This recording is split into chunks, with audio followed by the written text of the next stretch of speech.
Dalam kesempatan kali ini, kami anggota kelompok 1, yaitu Alvin Valenciano, Karissa Komalasari, dan Indra Gunawan, akan mempresentasikan hasil penelitian kami dengan judul Implementasi Algoritma XGBoost dan DBScan dalam memprediksi harga dan clustering properti di Melbourne. Penelitian ini dilakukan atas dasar penurunan harga properti di Melbourne yang terjadi dalam beberapa tahun terakhir. Penurunan harga ini disebabkan oleh beberapa faktor seperti kondisi kredit perumahan yang semakin ketat, ketidakterjangkauan harga, membajirnya pasokan unit rumah, dan turunnya permintaan pembeli asing. Penurunan ini menyebabkan masyarakat yang bergerak di bidang properti menjadi khawatir dan cenderung ragu untuk melakukan transaksi jual-beli. Oleh sebab itu, muncul urgensi untuk melakukan penelitian terkait properti di Melbourne, mulai dari apa saja yang mempengaruhi harga jual hingga prediksi harga untuk properti terkait. Berdasarkan beberapa penelitian terkait, seperti penelitian yang dilakukan oleh Chen Peng tahun 2019 dengan judul Model Research on Forecast of Second-Hand House Price in Chengdu based on XGBoost Algorithm, dan penelitian milik Yi Chen Chow tahun 2020 dengan judul Housing Sale Price Prediction Using Machine Learning Algorithms. Keduanya melakukan penelitian dengan topik yang sama dan memperoleh tingkat akurasi yang baik menggunakan XGBoost, yaitu 92,5% dan 93,5%. Untuk algoritma clustering, berdasarkan penelitian Chiu-Fen Liu dan kawan-kawan tahun 2012, DBScan dapat menentukan cluster dengan performa yang lebih efektif untuk menemukan bentuk yang tidak beraturan jika dibandingkan dengan K-means dan clearance.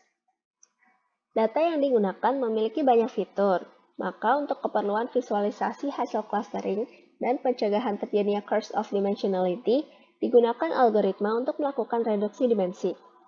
Berdasarkan penelitian McInnes dan kawan-kawan tahun 2018, UMAP memiliki banyak kelebihan dibandingkan TSNI dan PCA, sehingga algoritma UMAP lah yang akan digunakan dalam penelitian ini. Selanjutnya untuk rumusan masalah dalam penelitian ini ada 4, yaitu yang pertama, bagaimana cara mengimplementasi algoritma extreme gradient boosting dalam memprediksi harga properti. Yang kedua, bagaimana performa algoritma extreme gradient boosting dalam memprediksi harga properti. Yang ketiga, bagaimana cara mengimplementasi algoritma density-based spatial clustering of applications with noise dalam mengklasifikasi properti. Yang keempat, bagaimana performa algoritma density-based spatial clustering of applications with noise dalam mengklasifikasi properti.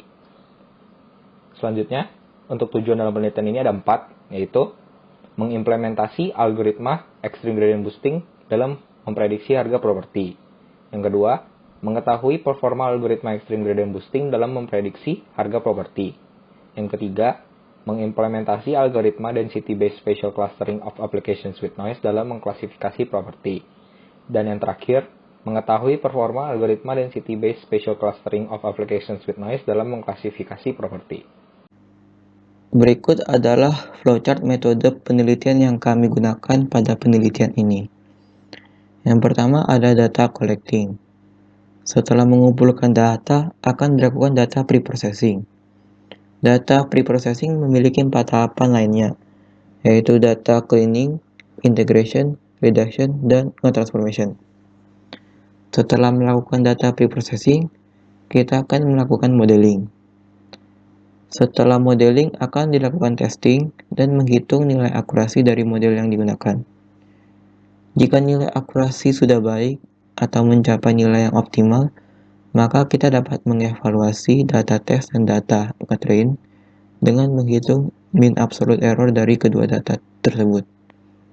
Namun jika akurasi model belum optimal, kita akan melakukan tuning parameter dari model yang kita gunakan. Nah, untuk dataset yang kita gunakan pada penelitian ini adalah Melbourne Housing Price yang didapat dari Kaggle. Dataset ini memiliki 34.857 data dengan 21 fitur yang berbeda. Nah, data nge-preprocessing memiliki 5 tahapan kecil lainnya.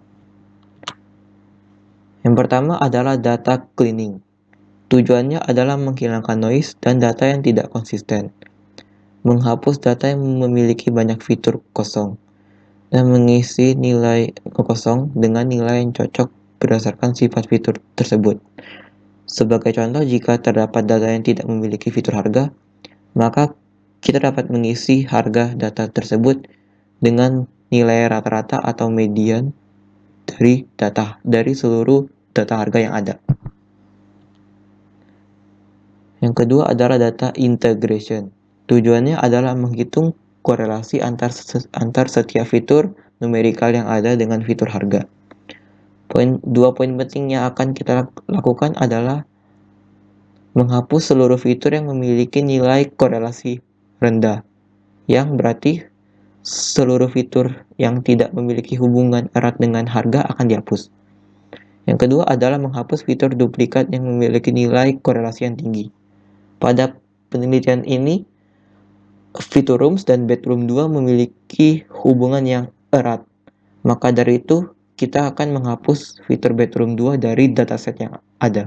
Dikarenakan dengan fitur rooms udah bisa merepresentasikan kedua fitur tersebut secara bersamaan. Yang ketiga adalah data reduction. Diimplementasikan melalui outlier removal. Tujuannya adalah mendeteksi adanya data outlier pada dataset dan menghapus data tersebut. Suatu data dikatakan outlier jika memiliki nilai absolut standar deviasi lebih dari sama dengan 3. Ini berlaku untuk setiap fitur yang ada. Yang keempat adalah data scaling. Melakukan normalisasi data dengan mengubah nilai data ke dalam range tertentu untuk mengurangi ketimpangan pada saat menentukan jarak antar data. Metode normalisasi yang akan kita gunakan adalah standar scaler, yang berarti akan mengubah range data menjadi -1 hingga +1. Tahapan terakhir adalah data nge-transformation. Diimplementasikan melalui one-hot encoding. Tujuannya adalah melakukan konversi data kategorikal menjadi data numerikal untuk mempermudah perhitungan pada tahapan modeling. Total fitur setelah dilakukan one-hot encoding adalah 29 fitur. Selanjutnya, untuk data modeling, pada bagian supervised learning digunakan algoritma XGBoost dan data splitting. Kemudian untuk unsupervised learning, algoritma yang digunakan ada UMAP dan DBSCAN. Supervised learning memiliki tujuan pembelajaran untuk membuat sebuah prediksi. Algoritma yang digunakan pada penelitian ini sebagai perbandingan ada beberapa seperti Gaussian Life Bias, Multilinear Regression, Logistic Regression, Decision Tree, Random Forest, K-nearest neighbor, dan XGBoost. Untuk data splitting, kita membagi data training dan data test dengan skala jumlah data test sebesar 30%. Pembentukan model hanya akan didasarkan pada data training, sedangkan untuk evaluasi, model akan didasarkan pada data test dan data training. Sebelum masuk ke XGBoost, kita harus mengetahui terlebih dahulu mengenai boosting. Boosting merujuk pada kelas algoritma pembelajaran yang mencocokkan model dengan cara menggabungkan model yang lebih sederhana tetapi dengan jumlah yang banyak. Model yang sederhana tersebut biasanya disebut dengan base model. Base model belajar melalui base learner atau weak learner. Base model yang belajar melalui weak learner biasanya memiliki kemampuan memprediksi yang sangat terbatas. Tetapi jika disortir menggunakan algoritma boosting yang tepat, maka model yang lebih akurat dapat diperoleh. Kemudian, ada yang namanya gradient boosting. Gradient boosting merupakan algoritma yang menggunakan weak learner atau base learner untuk melakukan prediksi. Untuk melakukan evaluasi setiap weak learner tersebut, digunakan fungsi yang disebut loss function. Salah satu contoh implementasi gradient boosting itulah yang kita sebut dengan XGBoost. Untuk unsupervised learning, kita menggunakan algoritma nge-clustering DBSCAN. Algoritma ini menggunakan teknik estimasi tingkat kepadatan antar data. DBSCAN memiliki dua parameter, yaitu mean points sebagai jumlah minimum data yang diperlukan, dan epsilon sebagai radius. DBSCAN mengklasifikasikan setiap data dalam dataset menjadi 3 jenis, yaitu core points, border points, dan noise. Suatu data dapat dikatakan core points jika memiliki minimal mean points core points lainnya dalam radius epsilon. Nah, untuk border points adalah suatu data yang memiliki kurang dari mean points yang diperlukan untuk menjadi core points. Untuk data lainnya yang bukan merupakan core points maupun border points dapat diasumsikan sebagai noise dalam dataset. Nah, core points yang bertetanggaan langsung dengan core points lainnya akan membentuk satu nge-cluster yang baru. Untuk border points akan dimasukkan ke dalam nge-cluster mayoritas dari data lainnya dalam epsilon radius border points tersebut. Algoritma kedua yang digunakan dalam metode unsupervised learning adalah UMAP. Jika dibandingkan dengan TSNE yang merupakan state of the art dari dimension reduction, UMAP memiliki beberapa kelebihan. Beberapa di antaranya yaitu penggunaan number untuk mengubah kode Python menjadi bahasa low level sehingga perhitungan dilakukan lebih cepat. Lalu dapat memvisualisasikan jumlah data lebih banyak serta memperhitungkan struktur global lebih baik sehingga jarak antar klaster memiliki makna. UMAP bekerja dengan mengoptimalkan representasi grafik dalam dimensi rendah agar strukturnya serupa dengan representasi dimensi tinggi. Grafik dimensi tinggi dibuat melalui menghubungkan data dalam bentuk simplex. Distribusi data yang tidak normal diatasi dengan memberikan radius terhadap masing-masing data sehingga dapat terhubung dengan k nearest neighbor-nya. Dimensi rendah terbaik diperoleh dengan mencari selisih minimum antara nilai struktur fuzzy topological dalam dimensi tinggi dan nilai struktur fuzzy topological dalam dimensi rendah. Pada bagian optimalisasi, ada beberapa cara untuk membuat model kita memberikan hasil yang lebih baik. Yang pertama ada grid search. Grid search digunakan untuk melakukan tuning atau mencoba variasi dari parameter model yang ada untuk menghasilkan performa yang lebih maksimal. Sebagai contoh, pada model XGBoost ada parameter max depth, yang berarti kedalaman maksimal yang bisa dimiliki oleh setiap tree. Parameter tersebut dapat kita ubah sesuai dengan kebutuhan. Yang kedua ada secara manual, yaitu mencari jumlah kelas dengan nilai mean absolute error yang paling rendah. Yang ketiga yaitu dengan cara visualisasi. Visualisasi digunakan pada unsupervised learning untuk melihat perbandingan hasil clustering dari beberapa algoritma. Kemudian untuk perhitungan akurasi, digunakan metode mean absolute error. Mean absolute error berfungsi untuk menghitung nilai rata-rata dari sebuah kesalahan atau error yang terjadi dari proses prediksi. Disebut absolut karena jika kita mempertimbangkan lambang negatif dan positif, maka nilai-nilai tersebut dapat menghilangkan atau meng-cancel satu sama lain. Selanjutnya ada KNN score atau K nearest neighbor score yang diimplementasikan terhadap hasil clustering pada unsupervised learning. Untuk setiap data, dilakukan perhitungan jarak terhadap K tetangga terdekat dari data tersebut dan mengambil cluster mayoritas dari K data tersebut. Perhitungan akurasi dilakukan dengan mencocokkan label pada prediksi KNN dengan hasil prediksi dari unsupervised learning. Berdasarkan metode penelitian yang telah dijelaskan, berikut merupakan hasil dari penelitian kami. Untuk model supervised, dari 7 algoritma yang digunakan, algoritma XGBoost menghasilkan mean absolute error paling kecil untuk memprediksi harga, yaitu 169.180 Australian dollar dengan persentase akurasi data latih sebesar 83,9% dan akurasi data uji sebesar 77,35%. Optimasi untuk algoritma ini dilakukan menggunakan grid search. Untuk keterangan lebih lanjut, dapat dilihat dalam paper.